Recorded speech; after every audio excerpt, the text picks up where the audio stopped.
这只是你的一面之词。老大，牛！工会真是胆大包天，我的军令邓尔鹏疯了。而且我们都低估了交给谭云打理，竟然是他！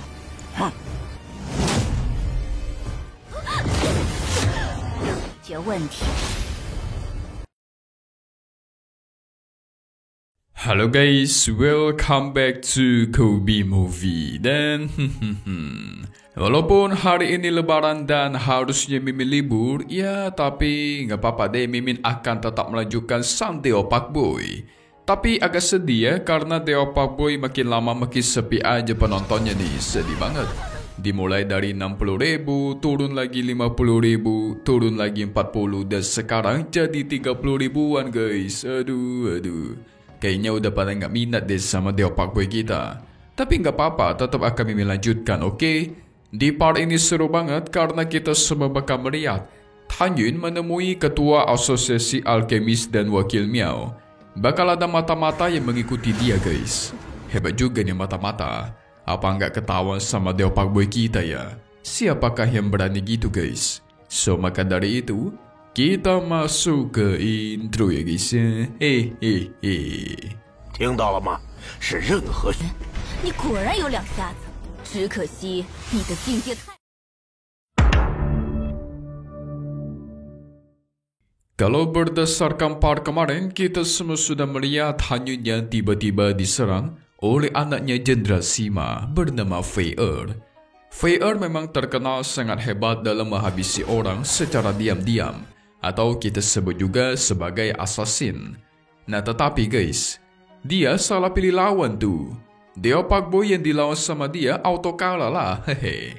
Fei Er ditusuk, tetapi dia berhasil kabur dari sana menggunakan teknik pelarian jiwa. Dia pun kembali ke sisi sang ayah dengan keadaan terluka, mantap. Sementara di tempat Jenderal Son Yon, mereka yang terus menunggu kabar dari pengejaran orang yang pengen menghabisi Han Yun kemarin. Sampai sekarang tidak ada berita. Gak lama dari itu, keponakan sang jenderal yang bernama Chang Feng pun tiba guys. Dia melaporkan tidak ada berita terkait Han Yun sama sekali. Padahal dia sudah memperluas daerah pencarian dengan mengirimkan lebih banyak pasukan. Xiao Sha dengan santai mengatakan kalian semua tidak perlu khawatir, karena bosku yang luar biasa akan segera kembali. Dia mah udah percaya banget sama Deo Pak Boy kita ya. Alasan sang jenderal begitu khawatir karena orang yang dia utus untuk menjaga kamar tuan kota, yaitu Fen Ziming, itu dihabisi oleh sang assassin guys. Padahal Fen Ziming berada di tingkat 11 kaisar manusia. Tingkat yang cukup tinggi, bahkan dihabisi begitu aja. Berarti assassin yang mengincar Han Yun jauh lebih kuat. 11阶的老家伙在暗中守护，也想拦我。 Apalagi sekarang si Han Yun keluar untuk mencari siapakah assassin itu. Tentu berbahaya. Xiao Sha tetap santai dan memakan buah-buah di sana. Dan tuar, muncullah si Han Yun. Wah, panjang umur nih Deo Pak Boy kita nih. Diomongin malah muncul sendiri. Sialnya sang wanita assassin alias Fei Er lagi-lagi menggunakan teknik pelarian jiwa untuk kedua kali, sehingga dia gagal mengejarnya. Tapi setidaknya jiwanya Fei Er terluka sebanyak 2 kali. Dan dalam beberapa waktu dia pasti nggak bakal keluar nih, gara-gara sekarat guys. Tapi Chang Feng tidak percaya karena mereka tidak melihat dengan kepala dan matanya sendiri. Bisa aja si Han Yun berbohong dan membuat-buat cerita ini dan dia bekerja sama dengan sang assassin, siapa yang tahu. Jenderal Son yang memerintahkan agar menarik semua pasukan yang mencari assassin tersebut karena dia percaya kepada Han Yun. 这只是你的一面之词，老大，牛！ Yihong pun bertanya kenapa di sini ada tiranmu. Kita ingat dia sebenarnya bekerja di bawah Jenderal Sima guys. Han Yun sengaja membawa tiranmu ke sini karena dia tahu tiranmu sudah bekerja sama dengan assassin Fei Er yang kemarin. Karena kemarin aja nih, si Fei Er bisa melewati semua pelindung dan penghalang di rumah, menghindari semua penjaga, bahkan bisa menemukan tempat Han Yun secara akurat dan cepat. yang berarti ada orang membantu si assassin Fei Er itu. Dan jelas tiranmu inilah orang yang paling mencurigakan.谭云， Dengan menghipnotis menggunakan mata Hong Meng, tiranmu mengaku Jenderal Sima lah yang mengirimkan dia ke sini. Nah lo. Lagi-lagi Chang Feng tidak percaya guys. Bisa saja si Tan Yun sudah memanipulasi pikirannya tiranmu agar menciptakan perselisihan antara rumah tuan kota dan keluarga Sima. 精准找到我的住处。愣着做甚？说话呀！ Aduh, nih bocah selalu nggak percaya nih. Minta ditampar dia guys. Hehe. Benar aja Jenderal Sun Yuan langsung memukul dia karena tidak melakukan tugas militernya, yaitu menarik para pasukan. Bocah. Sebelum Jenderal Sun Yuan pergi menemui Jenderal Sima, Tan Yun akan mengatakan hal yang lebih penting dari masalah ini. Jadi si Tan Yun kan pernah pergi ke asosiasi alkemis. Dia melihat ramuan-ramuan obat di sana yang tumbuh lambat gara-gara disebabkan oleh perbuatan manusia. 工会真是胆大包天！ 发现那些生长缓慢的仙药， Tentu sang jenderal bertanya apakah dia memiliki rencana terkait ramuan obat ini? Tentu aja ada dong.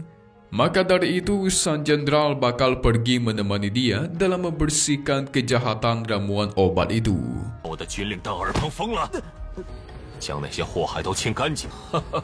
仙药一事， Singkat cerita, mereka pun sampai ke asosiasi alkemis. Tanpa basa-basi, si jenderal mengatakan akan memindahkan semua sumber daya utama yaitu kebun obat asosiasi alkemis ke alam rahasia lainnya. Dan itu bakal diurus oleh si Tan Yun. 是要将炼丹工会的药源 远迎，失敬失敬。 Tentu Wu Heng dan Wakil Miao tidak terima dong, tapi sang jenderal tidak peduli. Pertumbuhan obat sudah melambat dalam beberapa tahun dan kalian tidak memiliki solusinya. Apa jangan-jangan emang kalian ini sengaja membiarkan ramuan obat itu membusuk, ha? Auto nggak bisa jawablah mereka ya kan? Tan Yun dan sang jenderal pun dibawa ke kebun obat. 让那些仙药烂在药园里，已经你们一直无法解决。 Sementara itu, Wakil Miao melaporkan hal ini kepada Xia Keqing. Xia Keqing cukup salut hanya bisa mengetahui akar penyebab ramuan obat di sana yang melambat. Pantesan aja sekarang kebunnya mau dipindahkan dan diberikan Tan Yun yang urus. Ya, Xia Keqing merasa sudah salah meremehkan Tan Yun selama ini. Sekarang dia dibantu oleh Jenderal Sun Yuan. Ini bakal lebih rumit masalahnya guys. Tan Yun bisa membuat pil venerable dan pil tingkat kaisar. Itu berarti dia memang sangat paham soal pil dan ramuan obat. Kebun tersebut pasti bisa dia kelola dan selesaikan masalahnya. Xia Keqing tentu tidak akan membiarkan itu terjadi. Karena rencana itu sudah lama dia buat guys. Rencana sudah disiapkan begitu lama sehingga dia menggunakan teknik mata-matanya merasuki salah satu burung di sana untuk mengikuti Tan Yun. Sementara Deo Pak Boy kita mencabut semua formasi di kebun obat, lalu dia pindahkan ke dunia rahasia kecil khusus. Bagi Tan Yun, masalah kelambatan pertumbuhan dari obat ini itu cuma masalah kecil, bisa dia selesaikan dengan cepat. Dan tentu ramuannya dibutuhkan untuk membuat obat di masa depan bakal Tan Yun berikan kepada mereka nanti.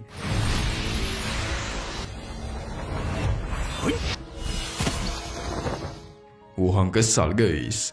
Sementara mata-mata burung milik Xia Keqing memantau Tan Yun.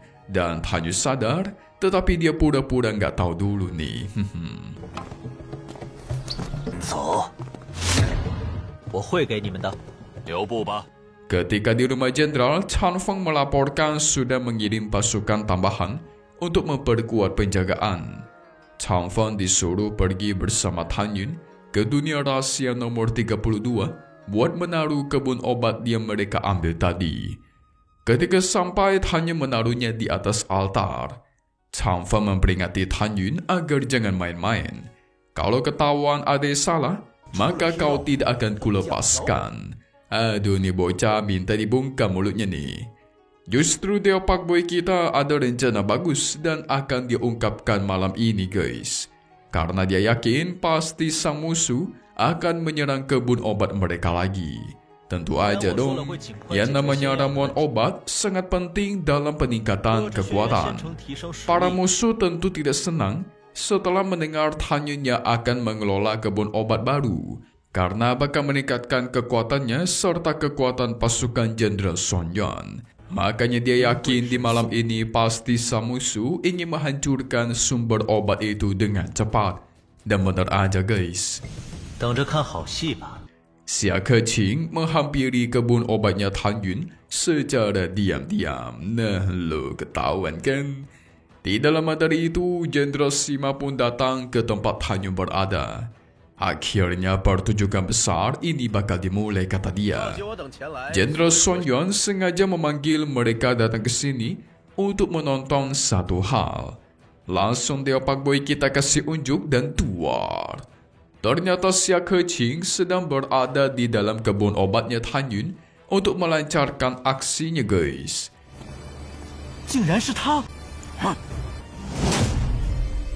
Dia pun langsung menari di sana, membakar seluruh kebun obat dengan sangat bahagia. Dia tertawa keras seakan-akan tidak ada yang tahu guys. Tapi tiba-tiba tuar. 解问题。 Keqing terkena formasinya Tan Yun dan segera dibawa ke hadapan semua orang. Nah lo, kena sudah, kena prank dia. Hahaha. Auto paniklah Xia Keqing. Dari situlah Jenderal Sun Yuan sadar kalau Xia Keqing pelaku selama ini. Ayo, sekarang dia bisa apa ha? Ketangkap basah sama Tan Yun. Tapi Xia Keqing ini cukup kuat guys. Jadi menurut Mimin, Tan Yun bakal agak sulit kalau mau menghabisinya. Jangan-jangan nanti malah kabur lagi pula.